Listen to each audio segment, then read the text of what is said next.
Thank you, Mr. Chair. Thank you, Mr. Chair. I appreciate the opportunity to contribute to the committee's deliberation of this bill and to the debate about this clause, which removes important safeguards for freedom of expression and religious freedom in particular. And I'm going to focus in on the idea that it behooves this committee and all the members of this committee to vote against this clause because of the fact that we should always vote against laws that we believe are unconstitutional. And I would submit to members of this committee that this clause, as it's proposed, amends the criminal code in a manner that is, in fact, unconstitutional in every way. It violates the Charter, it violates the Constitution, and in my remarks, I will explain how it arguably even violates the principles of natural justice. So in addition to doing that, when combined... Sorry, we have a point of order, Mr. Host. Yes, I love Ms. Cornish, but the yeah, she's a wonderful person. I am a huge fan of Ms.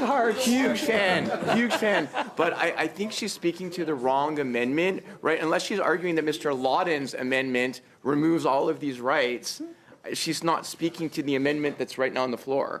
Well, I actually will be arguing that Mr. Lawton's amendment is important because it restores these rights. I understand, but you were just at this amendment, so I just wanted to clarify that you weren't speaking to Mr. Lawton's amendment that you're arguing is doing that. Oh, well, I thank you. We're all feeling better now. Okay. We're all widely, trying to achieve the same thing. We're all getting very emotional now. Please continue. So thank you for your many kindnesses, and as my late father would have said, thank you for everything. So this amendment is necessary in order to make it so that this bill is consistent with the Charter and the Constitution and these principles of natural justice. Because without it, this bill, especially when it's combined with the proposals to remove the Attorney General's consent to private prosecutions, which this committee did reject, but which the House could always revive, as we've seen in some cases when bills come back from committee, parts of them are revived. The bill, as written, has the power to amplify and unleash a wave of anti-religious animus and quite frankly, both inter and intra-religious conflict across this country as people use these provisions to litigate the idea that the state, through the courts, should effectively be able to edit the Bible, the Quran, and the Torah and other religious texts to ban the parts that offend them. So even if we have been successful in restoring the need for the Attorney General's consent for private prosecutions, the reality is that everything gets weaponized on social media. And this means that public assertions that various people should be arrested because of the things that they say at the pulpit and in other religious spaces will proliferate. And this is especially distressing considering the fact that these calls are already not uncommon in some of our communities. So I'd like to explain how my colleague's amendment helps. So the separation of church and state is a very important subject that sits at the heart of Canada's constitutional identity. It is a fundamental governing principle of our society, but one that developed over time and one that actually influenced the development and the creation of the defense of sincerely held religious belief within our hate propaganda laws. And so to understand why that defense exists and why Parliament has preserved it across decades and across governments, we need to focus on something deeper. We need to understand how Canada came to adopt a model of state neutrality in matters of faith and the caveats to that. A model that protects both freedom of religion and freedom from religious coercion. Because these are ideas that did not appear suddenly. They emerged slowly through centuries of negotiation, conflict, and constitutional development. They do also reflect the unique character of our political history here in Canada. So when we look back to the earliest chapters of the Canadian story, we do see that long before Europeans arrived on this continent, Indigenous peoples had rich spiritual traditions that were deeply embedded in their community life. These traditions, of course, varied from nation to nation, but they shared important themes. They recognized individual spiritual autonomy, they recognized collective responsibility, and they were not controlled by a central political authority. They were part of life rather than being dictated by the state. And it's important to remember this because it shows that the idea that belief is personal has very deep roots in this land. Haichka, for this we are grateful. The arrival of European colonial powers, of course, introduced different models. Under French rule in the 17th and 18th centuries, the Catholic Church, of course, played a central role in administering education, healthcare, and social services.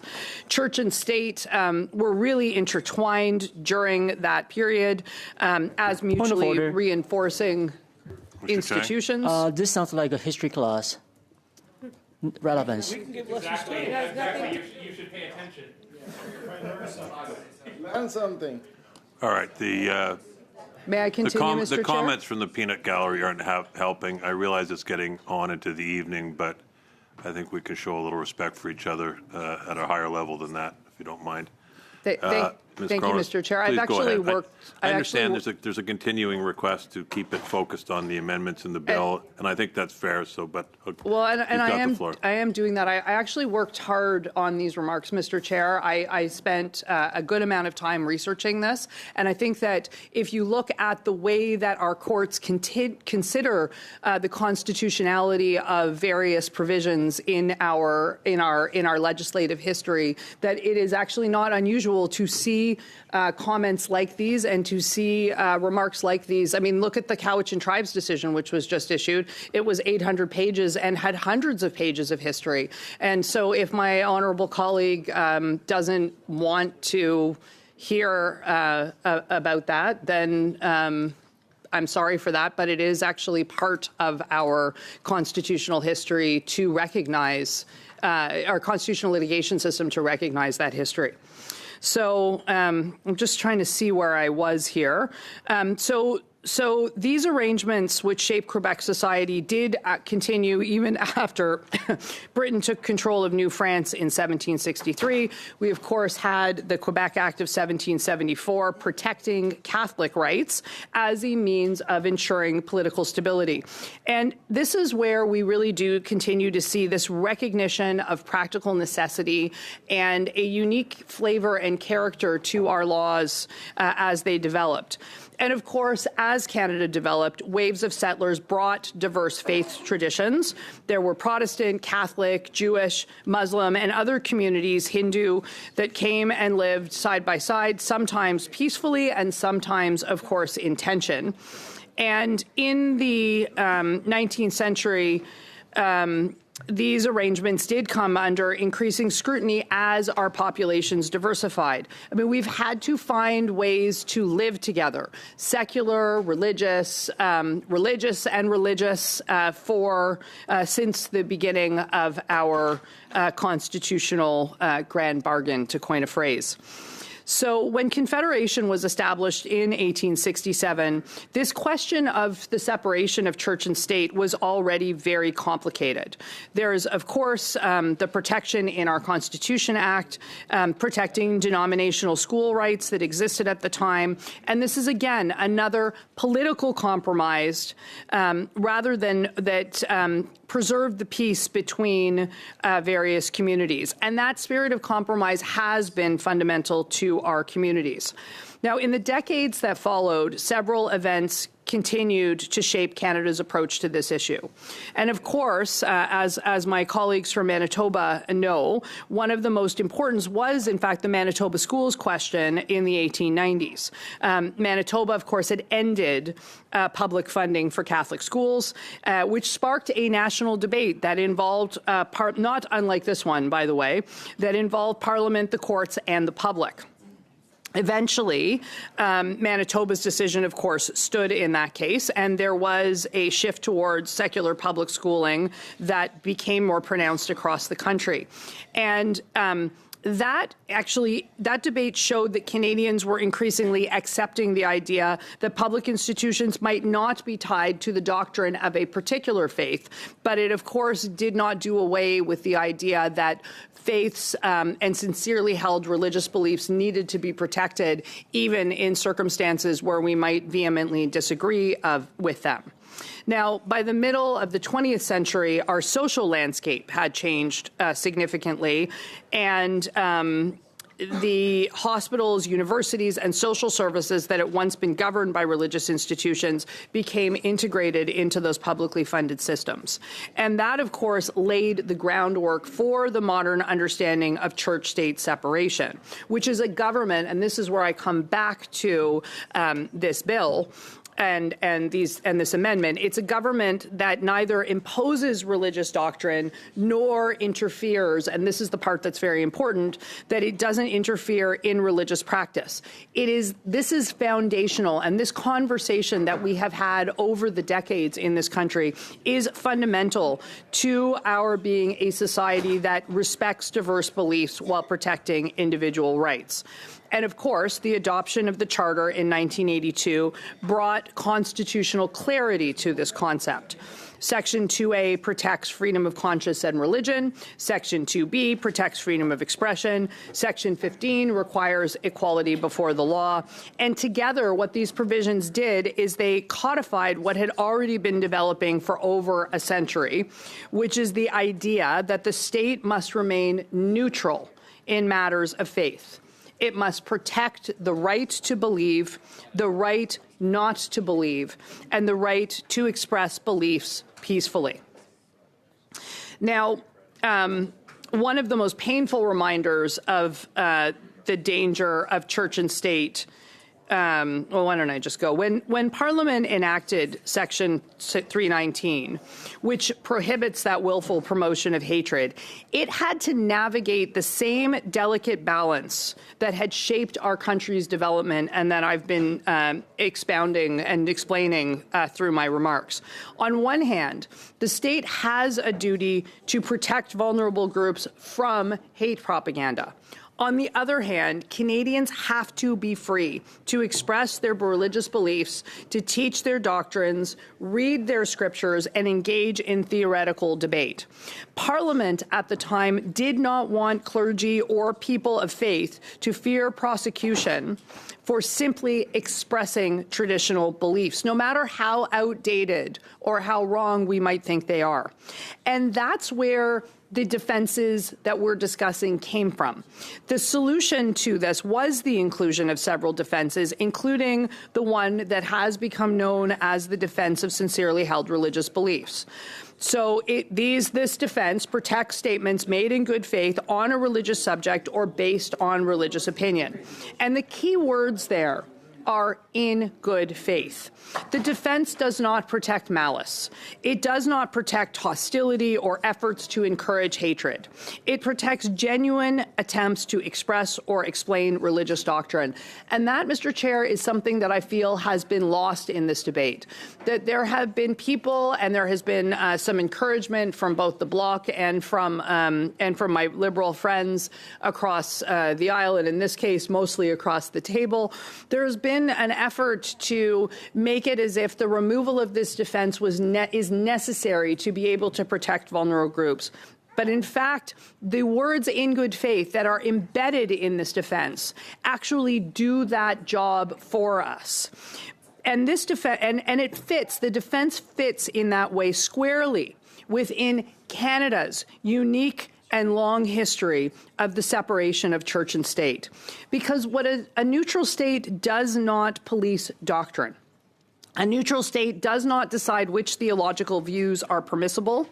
A neutral state does not suppress good faith religious teaching, however distasteful it may be.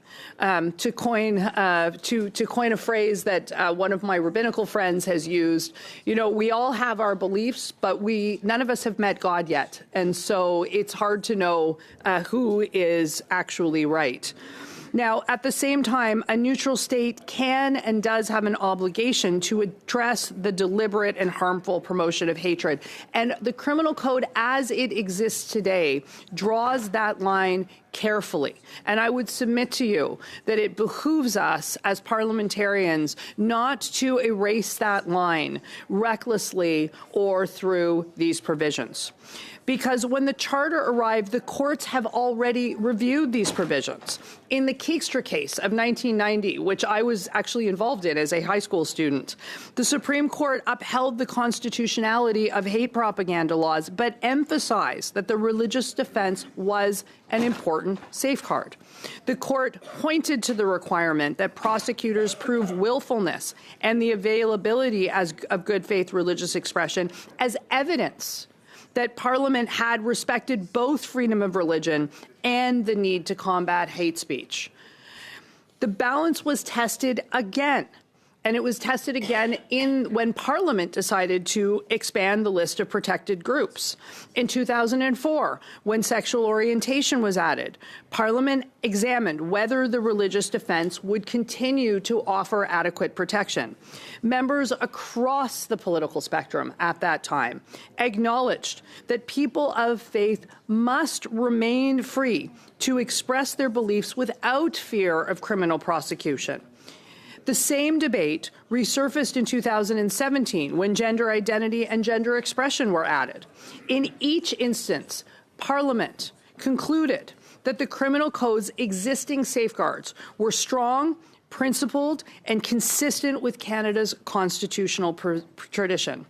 The concerns that we are discussing today in this committee are echoed in recent reporting and in the principles of free speech and freedom of religion that we held dear when I was a human rights advocate many years ago and involved in all three of the historical references that I just talked about in terms of that litigation. As the Toronto Star noted this week, even some of the strongest advocates for equality and for social justice have historically defended both freedom of expression and freedom of speech as a universal safeguard. And 2 decades ago, I'm reminded of this because Gilles Childon was quoted in the article, and he, of course, is a former executive director of EGAL, and he was a mentor of mine in my human rights work. And he reminded Canadians that freedom for all means freedom for each. And he said this while he was defending the expressive rights of an Alberta pastor whose views he described at the time as being misguided and vitriolic. And I remember having long conversations about this when this was going on. Because what mattered to Gilles was not the content of the speech, but the principle of it. The idea was that if the state could silence one unpopular voice, who might be next? And this was, by the way, this was before social media, before people took to social media to say that this person should be arrested or that person should be arrested because they quoted this thing or that thing. The fact that the person might not be arrested didn't mean that we haven't had a proliferation of defamation suits, human rights suits, and all kinds of litigation around these concepts. Gilles' point has lost none of its force today because protecting the rights of people we disagree with is, in fact, still how we protect the rights of everyone. So the article does go on to warn, as I have in these remarks, that Bill C-9 risks abandoning the careful constitutional balance that we have built over decades and that I have explained in some detail this evening. The bill would expand police authority to lay hate-related charges based on a far broader and more subjective definition of hate. And depending on how the amendments work to various definitions in here, it actually could get quite broad. And as we know, there are other countries right now that are really struggling with this. Legal experts and civil liberties groups rightly caution that this proposal appears less as a tool for protecting marginalized groups and more as a broad expansion of police and state power with a high risk of misuse.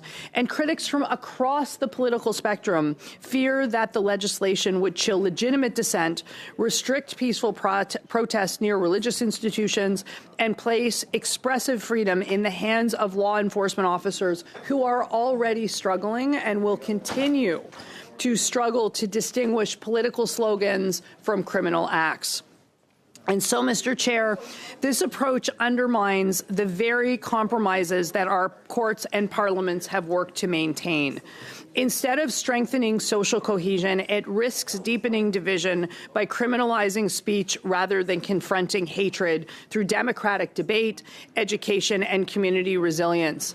And, you know, when we forget our history in this country, when we don't want to listen to it, when we want to go for the soundbite and the social media thing today, it makes it difficult. And I just want to I'm working towards the end of my remarks, but I want to emphasize that the religious defense has never been a blank check in this country. Courts have been very clear here that good faith has always meant sincerity. It has always meant that the purpose of the expression has to be to explain, interpret, or discuss a religious subject, not to demean or target an identifiable group. Judges, and I've been an adjudicator myself, and I've been in a position where I've been able to mentor other adjudicators and to learn from them. And I can tell you that judges do examine tone, context, and intent. They look for, in these kinds of circumstances, they look for whether the speaker is genuinely engaged in religious expression or whether they're attempting to use religion as a shield for conduct that the criminal law seeks to prohibit. It reinforces the balance that Parliament seeks to maintain. We have a system that's working. And if we step back and consider that broad historical arc, we can see how consistent Canada's approach has been up until this point. From Indigenous traditions that recognize personal conscience, to colonial debates over denominational schools, to charter jurisprudence, to modern discussions of hate propaganda, the underlying principle of this debate has always been the same. It has been that the state has to remain neutral. It must not impose belief, but it also cannot suppress belief that is expressed in good faith. And at the same time, we have managed, at least up until recently, when enforcement has become a real problem, to protect our citizens from hate and discrimination. So that defense of sincerely held religious belief exists because Parliament, the very institution that we are a part of and that we're expressing ourselves through today through committee, because Parliament recognized that hate propaganda laws, which do serve an important purpose, must not inadvertently undermine the freedoms that define our democracy. So the separation of church and state is not traditionally listed, of course, as one of the principles of natural justice, which in the common law is focused on procedural fairness. But natural justice addresses how decisions must be made, not how the institutions of the state must be structured. Its core principles are the right to be heard and the right to an impartial, unbiased decision maker. These rules exist to ensure that government acts fairly, transparently, and without favor, and don't prescribe a particular constitutional arrangements between religious and institutions and civil authority. And it's very important that we keep it that way. So, as we continue to work in committee, it's worth remembering that Parliament has revisited this issue many times, and that the legacy of the separation of church and state in Canada is actually the foundation upon which the religious defense in Section 319 rests. It is a legacy of balance, Mr. Chair, a legacy of restraint and respect for pluralism, and it is a legacy that takes into account the rich history of this country, that helps us understand why the defense was created, why it has been preserved, and why it remains an essential part of the criminal code. It also helps explain why I have received so much email, so many phone calls, and so many texts and other messages about this bill and these provisions. People are genuinely offended that the Bloc and the Liberals have made this deal to remove protection for religious freedoms in this context, and I urge the members of this committee to heed their sentiments. Thank you, Chair. I am done. Thank you.